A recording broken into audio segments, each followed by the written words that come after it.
Azerbaijan's capital, Baku, is set to host heads of states and governments, as well as ministers and technical experts from around the world.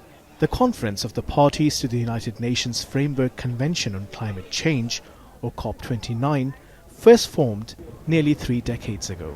The primary topic on this year's agenda is cutting down global carbon emissions. Among the participating leaders is Turkish President Recep Tayyip Erdogan. We will accelerate the green transformation process in our industry with the climate law. Our work continues on establishing an emissions trading system. We will support the transformation of our industry and increase our competitiveness by encouraging all kinds of innovations that reduce our carbon footprint.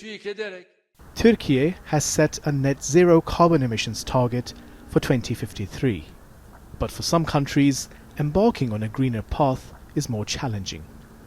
A case in point is Azerbaijan, where oil and gas account for nearly 75% of the country's GDP and 90% of its exports.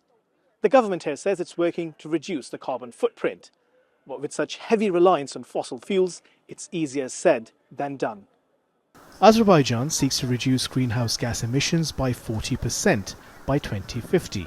However, many representatives from the Global South say some of the biggest polluters are Western nations who don't practice what they preach.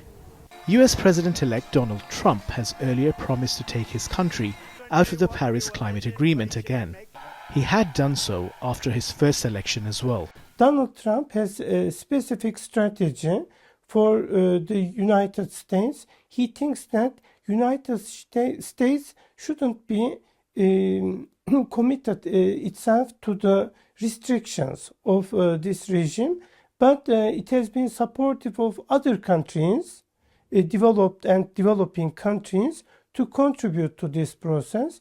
At COP29, delegates from around the world will once again negotiate international agreements and commitments to combat the climate crisis and ways to offer more support to the developing countries.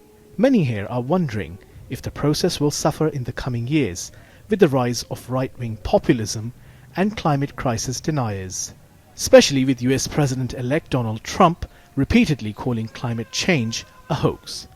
Hasan Abdullah, TRT World, Baku.